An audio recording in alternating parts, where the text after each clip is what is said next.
வணக்கம் ஃப்ரெண்ட்ஸ். நாளைக்கு சங்கடகடா சதுர்த்திக்கு நம்ம ஜவ்வரிசி ஒரு டம்ளர் மாவு ஜவ்வரிசி தான் எடுத்திருக்கேன். ஒரு டம்ளர் போட்டு ஊற வச்சு நாளைக்கு இதில் பால் கொழுக்கட்டை செய்ய போகிறோம். நம்ம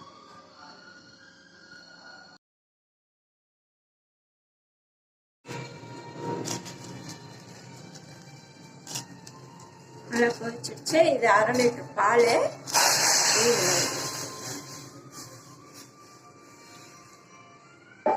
பால் கொஞ்சம் காயட்டும், அதுக்குள்ளே இதை நம்ம அரைச்சிட்டு வந்துடலாம். பால் நல்லா கொதிச்சிட்டு இருக்கு. இப்போ ஏலக்காய் பவுடரும் கொஞ்சம் மஞ்சத்தூளும் போடுறோம், கொஞ்சம் கலர் வர்றதுக்கு. இப்போ அரைச்சி வச்சிருக்கேன் விழுந்தா. இதில் என்னென்ன கலக்க போகிறோன்னா, கொஞ்சம் அரிசி மாவு,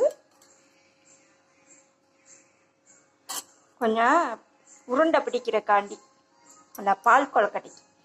இப்போ பால் பவுட்ரு கொஞ்சம் போடுறோம்.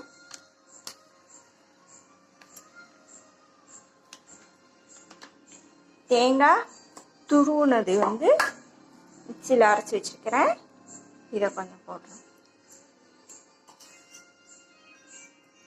போட்டு நம்ம உருண்டை பிடிச்சிட்டு அந்த பால் நம்ம கொதிக்குதுல, அதில் நம்ம இதை உருண்டையாக போட போகிறோம். உருண்டை பிடிச்சிட்டு காட்டுறோம்.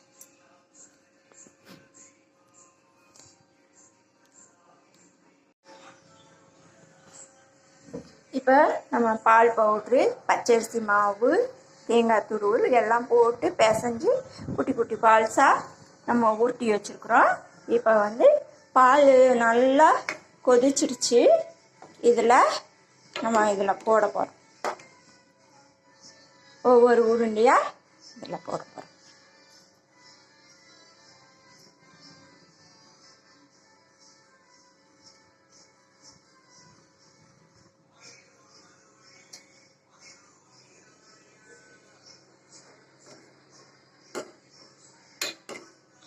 நல்லா கொதிச்ச பிறகு நான் காட்டுறேன்.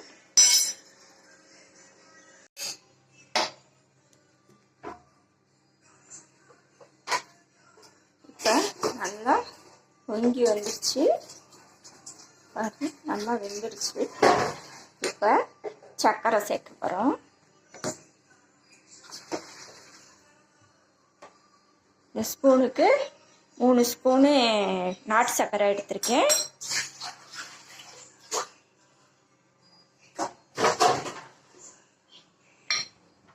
இதே ஸ்பூனுக்கு 3 ஒயிட் சர்க்கரை.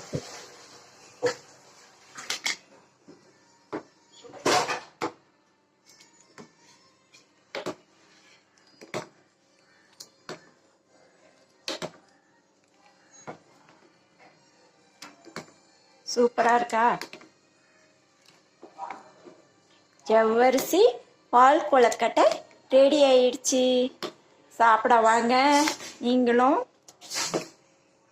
இதை செஞ்சு பார்த்துட்டு எனக்கு கமெண்ட் பண்ணுங்கள், சப்ஸ்கிரைப் பண்ணுங்கள்.